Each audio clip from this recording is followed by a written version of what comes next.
അങ്ങ് ദേവസ്വം വിജിലൻസിൻ്റെ ചീഫായിരുന്നു. യഥാർത്ഥത്തിൽ ഈ പാളി അവിടെ നിന്ന് കടത്തിയതാണോ? ചലഞ്ചർ ഡീപ്പ് പോലുള്ള ഒരു ഭയങ്കര കറപ്ഷനാണ് ഈ ട്രാവൻകൂർ ദേവസ്വം ബോർഡ്. അവിടുത്തെ കറപ്ഷൻ എല്ലാം കണ്ട് ഐ വാസ് ഷെൽ ഷോക്ക്ഡ്.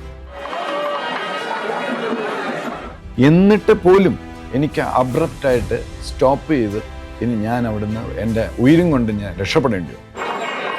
എന്ന് പറഞ്ഞാൽ ഇതെല്ലാം കംപ്ലീറ്റ് രാഷ്ട്രീയമായിട്ടുള്ള കോൺഗ്രസ്, CPM, ഇനി ആര് വന്നാലും ട്രാവൻകൂർ ദേവസ്വം ബോർഡിലെ സ്റ്റാഫിനെ നന്നാക്കാൻ പറ്റില്ല. 85 ലക്ഷം 90 ലക്ഷം 1 കോടിക്ക് പുറത്ത് വരെ ഒരു ദിവസത്തെ കളക്ഷനാണ്. അത് മോഷ്ടിക്കുകയാണ്. അന്നത്തെ ധനലക്ഷ്മി ബാങ്കുമായിട്ട് ചേർന്ന് ഇത് ട്രിവാൻഡ്രത്ത് കൊണ്ടുവന്ന് ഡിസ്ട്രിബ്യൂട്ട് ചെയ്യുകയാണ് ചെയ്യുന്നത്. പൂജാരിമാർ താമസിക്കുന്ന അവിടുത്തെ ഡ്രെയിനേജ് പൊട്ടി ഒഴുകി ശർക്കര ഗോഡൗണിലേക്ക് പൊയ്ക്കൊണ്ടിരുന്നത് ഞാൻ കണ്ടതാണ്. 7 ക്ഷേത്രങ്ങളിലും 95% TDB ജീവനക്കാർ കറക്റ്റാണ്. മറ്റുള്ള ക്ഷേത്രങ്ങൾ ഞാൻ പറയില്ല. ഭരണപക്ഷിയും പ്രതിപക്ഷ കക്ഷി അങ്ങോട്ടും ഇങ്ങോട്ടും മഡ് സ്ലിങ് ചെയ്തിട്ട് യാതൊരു കാര്യവുമില്ല.